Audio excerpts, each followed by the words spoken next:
Greetings, Minecrafters, and welcome to another Minecraft episode.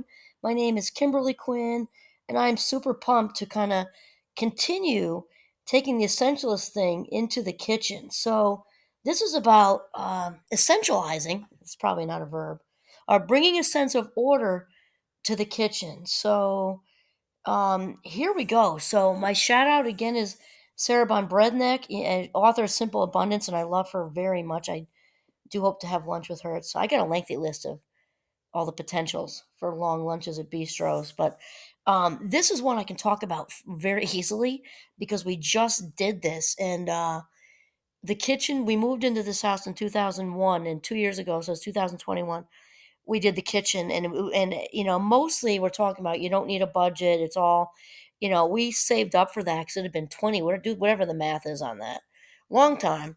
And it's not fancy, it's very rustic, but we blew through walls and just basically opened up everything. And it's just what it did for my, I want to say, my mental health. It might sound exaggerated, but not that I'm in a bad place, I'm in a very good place. I just realized all those years when, because I love to cook. If you don't love to cook, it doesn't make a difference, right? You're just kind of doing your thing. You cook to eat and it's over. But that's not the case for me. I really enjoy the whole process, and I always have. Like when the kids were all home and I'd make dinner, put on a little jazz music, pour a glass of wine. And I just realized once we opened it up, again, just feng shuied it. It's very rustic and very simple.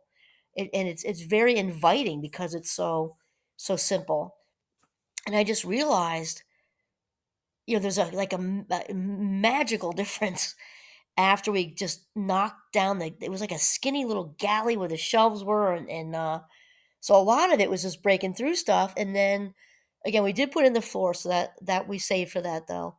And we got the new harvest tables, we saved for that. But the rest of it was um, splashing a little bit of paint on there and just getting rid of stuff, bringing order to the kitchen, bringing order to the kitchen. And no matter what, when the rest of the house, like right now, I've got our room is I think I've talked in a few episodes. That's a work in progress because it's just accumulated crap because we both have big jobs and whatever. But no matter what, I keep my kitchen. I say it's our house. My kids laugh and my husband laughs. It's our house, my kitchen.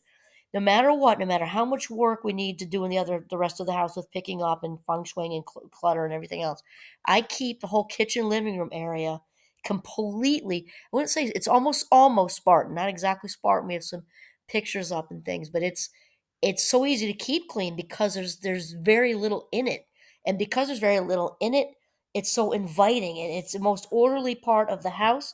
So when I go downstairs and I start to lose my mind, if there's all kinds of piles, I can always come up here to the kitchen and living room where it stays open, and I feel really good about it. So Sarah's quote is from well, this is fun. Woman's Home Companion, August 1924. So 99 years ago. Think about that, huh? So her quote says, "A confused mind cannot direct deft hands, and what is more confusing than a cluttered, disorderly place to work?" True in general, right? What is more uninviting, too? The grateful appearance of order. This is the one important way women judge each other's housekeeping, and every efficient housekeeper knows that in no room does it count for more than in the kitchen. Now, obviously, in 1924, so we can do brackets around women and say people, but in 1924 it was about women because women did the homemaking. 99.9% of it, I'm sure. And so, wow, and for us, this is just so true for us because as I kind of described our house in the last video, the upstairs has a very open scheme. The living room and the kitchen and the dining room are all one. There are no walls in between. What has you're going from the living room to the kitchen is the floor. The living room has a hardwood floor, and the dining room and kitchen are it's all the same stone. Again, very basic, very rustic, very open, and one of the best decisions. Again, we saved for it. We splashed paint on it. It was a brand new thing. So Sarah starts by saying, I couldn't sleep at night if I gave you the impression that cleaning the kitchen is my idea of a great time. The very thought reminds me of a newspaper interview I did with two delightful, funny women who were the authors of a popular series of homemaking books. Oh, this is a riot. Then she says, I nearly choked when they revealed that they didn't do their own house cleaning anymore because their success had enabled each of them to afford a cleaning woman. It was as if I had wandered behind a curtain and met up with the affable old man the Munchkins believed was the Wizard of Oz. Oh my God, she's funny. Sharing this delicious morsel with my readers would be going for the jugular, and bloodletting has never been my sport. Besides, the practical information they conveyed in their books made sense and was fun to read. Still, I had a difficult time writing the feature, parentheses, which, by the way, the two women and their publisher loved. Well, that makes sense. And I'll tell you, um, this irony has me laughing about these two women that became so successful with their business that they ended up getting house cleaners, the very thing they were talking about. But that is not the case for us. I'll tell you that. And I also have to be 100% honest that because again we saved for this and we moved in here in 2001, did the kitchen 2 years ago, so 2021. And so what is that? That's just 20 years, right? Of living with that just plastic, crappy cabinets, and they were falling apart. The drawers were literally falling out of the wall when we did the kitchen, no joke. And I'll tell you that it took a couple of months because we were kind of uprooted, and the organizing thing at first, I'll admit, it affected our mood for a while. I felt kind of crispy and because it was we just. But let me tell you, the bless and the mess, literally, was that you're forced to just get rid of all this stuff. I forget what's her name who wrote the book. Then I also can't remember the title of. So that and 450, I get your Red Bull, right? Her name starts with an M, which also doesn't help us. But basically, she said if it doesn't bring joy to you, get rid of it, right? So I just was throwing, and I've collected wine glasses and stuff. And when the new cupboards went in, I just got rid of all of it. I kept however many fit in there. And I don't know how many trips. And I didn't think we had a lot of stuff. I'm a thrower. My husband's rat tattooing. And I couldn't believe till you make a big change like that, how much stuff you accumulate. All these cookbooks, who needs them with the internet anymore? You really don't. I mean, if you want to keep, I did keep one because my grandmother was and still in my heart my most special person from my childhood, and she was my everything. And she gave me a book from the 1950s. It had her handwriting in it, and there's no way I was going to part with that. So I kept that one because it does bring me joy. It checks the box for that quiz. Just seeing her handwriting just warms me up. But everything else, I had all these wine glasses I got from all different places, and it was kind of fun for me to. I've never had a set of wine glasses, and my women friends were all wine. We're all wine drinkers. I'm not saying juicers. Let's be, but we all enjoy wine, and as opposed to beer and mixed drinks, we don't really do any of that. We're mostly red wine drinkers. So, but I realized you can only fit so many in the cupboard, so I got rid of them, and I did. I just got rid of all of it. I got rid of all the cookbooks. I threw out all these cans of stuff that you don't realize cans of stuff gets, it takes a while for canned things to expire, but let me tell you. So, and I got rid of stuff that was not expired that maybe people gave me or whatever, that I brought it to the food shelf as long as it was current and all that. And because we had this whole wall of shelves, and I realized maybe without exaggeration on that shelf, it was kind of like a wall. So picture probably 12 feet of wall with formica disgusting plasticky crappy shelves with food and cookbooks and things. And I don't think if 5% of what was on that shelf was useful, it was a lot. But when you're overwhelmed with it and the clutter, and I would try to like wipe it off and collect the dust. It was just, and now I used to spend time doing that. I'll be honest, not a lot of time. I'm more of a declutterer. I'm not much of a scrub-a-dubba person. But when I would do it, I'd have to take everything off and the time. And we got rid of the entire wall, the shelves, and anything, everything on them. So guess what? You can't clean shelves that aren't there. It's awesome. So as mentioned, I mean, it didn't cost a ton. I mean, kitchens are obviously expensive. Again, we saved for a really long time. But the actual phase of busting through the wall, if I think hour per hour, what Sean the Amazing did, wasn't that expensive. And I did the cleanup from it myself because he can't go through stuff, and obviously, whatever. And it was just, and then the feeling of how good it felt to just open the space up was just fantastic. And so Sarah continues to say, she said, "So let me be the first to confess from the heart that I have not yet found a way to turn cleaning kitchens into a simple pleasure. Being flesh, blood, and bone, I need a little more time to evolve. This probably explains why, when our home caring tasks were divided up, I opted for cooking, which I do enjoy, while my dearly beloved volunteered to clean the kitchen on the nights he doesn't have meetings." That's me too. I'm definitely the chef in this house. And I just have to add something because I do get tangential because that is my fast mind. And our middle daughter is dating, well, they're both teachers. She teaches third grade and he teaches middle school, but he's also a chef. He studied in Tuscany in his college years. And uh, he's cooked for us a few times, and I just have to tell you, in my beautiful new kitchen, he didn't see it the way it was before. He just, and for somebody who loves to cook like myself, oh, he's even more so. He loves moving around in there because it's wide open space. And I have to tell you, in my entire 58 years of life, not once ever have I had somebody say, "Oh, you go ahead," and he calls me Mrs. Smith. "You go ahead and sit down. You seem tired and I'll cook for you." I'm just telling you, I almost fell off my chair. It's a good thing I was sitting down because I would have fallen off my chair. And he made this beautiful, beautiful, beautiful dinner in my very sexy kitchen. And then Sarah says, she says, on the nights he's at her beloved husband, she means, "You'll find me at the kitchen sink attempting to learn from the Vietnamese Buddhist monk, poet, and writer Thich Nhat Hanh." I've quoted him a bunch of times. I love that guy. I know he's since passed, but I loved him. About the spiritual way to wash dishes. In his book, The Miracle of Mindfulness, a manual on meditation, he suggests we approach washing the dishes as if it were the most important thing of life. I got to stop right there for a second because I have a thing with the washing dishes.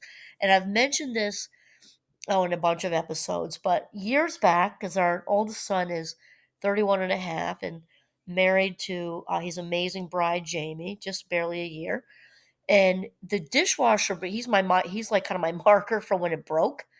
He was maybe 12, and it took till about 5 years ago, so he'll be 32 in November, so do the math, to fix it. And the reason why, when it broke, all five kids were in that fabulous phase when they still want to hug you in public. They're okay with, being seen with you, and yet they're not old enough to have a girlfriend or drive. It's like a great phase. They were all in that phase and really helpful at home and all that. And when it broke, some of the little ones couldn't stand up by the sink and do the, by water thing. Like they could help with the dishes, put the forks in, things like that. There was no dishwasher. So my husband and I had to do a temporary, yeah, they did other tasks. They weren't off the hook. They did other things, but we had to take over the dishes. And it's interesting because some nights it was just me. We'd alternate. Sometimes it was just him. And the hot water and the suds was so incredibly meditative. I mean, it's no big surprise why, when you pay a ton of money to go to an ashram in India or Manhattan or wherever, that's very eat, pray, love, right? That they have these mundane tasks worked into the whole meditative ashram experience. Why? Because they calm the mind down. I felt calmer. My husband felt calmer. And there were some nights when I would wash and he'd dry or whatever, and we talked to each other mindfully because the kids disappeared. They bolted, right? And here's the thing: it took us, I think it was 7 or 10 years. I don't know if you do the math. Let's say 10 years. 10 years before we replaced the dishwasher, and it wasn't just the expense. Of course, that's always an issue with five kids home, and I was mostly home and things like that. But it was also, it wasn't it wasn't even it wasn't even close to a priority at the time because it didn't feel painful to us. If anything, believe it or not, we kind of enjoyed the experience, which sounds nutty to say you enjoyed doing the dishes, but we really did. Whether it was a night we were talking about our day or whatever, or it was just that quiet time, and the warm water thing makes it great. With the suds, it just, and plus the window that's right above the sink has a, I wouldn't say it has a view. The back is mostly where our view is, but it's aesthetically pleasing. There's trees and it's just peaceful. And in the spring and summer, there's a window box right outside the window, and it was just really, honestly, the dishwasher breaking made for quite a lovely, a post-dinner experience. I also want to have a quick talk about momentum, because when this, and not making light of it intentionally, but when I talk about the kitchen, and I realize it's even though we saved for years, it is obviously a privilege to make that kind of a thing, and that's the biggest house change I think we've ever done. Really, we haven't made a lot of changes to this house other than paint. We have to do maintenance stuff like you do with a car. We put in a roof, and I think that's pretty much it. We haven't done any big changes. Um, but there was a real momentum when Sean the Amazing, he's our guy who does everything. There's a real momentum when he was doing all of that. Even it was chaotic, and it was not because of him. It was just the thing when you rip up your main living space, because upstairs is where we kind of reside. When you walk into the house, you're in the upstairs, so it's just like the kitchen, the living room, again, all one space, dining room, all one open space, and our bedroom and the bathroom that everybody uses is up here. So it was really a little, it's just a mess with the sawdust. We're all sneezing and stuff like that. But I have to tell you that the momentum it created was phenomenal, because it pushes you to just get rid of all of it. Also to clean kind of gross spaces you can just kind of ignore, like behind refrigerators. But when you're moving all that around, you're like, ugh. The occasional dead mouse. I'm not afraid to admit it. And so the momentum thing to get rid of junk drawers. And so when we got the new um, cupboards and cabinets phase, I deliberately didn't leave room for it. I didn't leave a junk drawer. We have one that has the kids when they're back, their coffee Keurig stuff. I didn't allow for it. Everything is useful cupboards and cabinets. So, and there's one other drawer that has like scissors and things like that in there, but it's not like the our old disgusting Formica, I don't know if it was 70s, 60s. No, the house was built in the 80s. Kind of had a 60s, 70s, no, 70s kind of crappy look to it. But it was born in the 80s. Just the plastic coming off. So I didn't leave room for that to even happen. There is no junk drawer. There's two that have like flashlights in them, and the other one's like the coffee stuff. And that's it. And the pens are in there. So if you don't have the drawer to put the junk in, guess what? When you're making that decision, that split second, a battery just went out. You don't want to, walk to the garbage, so you put it in the junk drawer, right? Just like everybody does. Paper clips, pens that just ran out on you. Rather than throw it out, you put it in the junk drawer. Well, now with this setup, you walk to the garbage because they're in the junk drawer, and it's just awesome.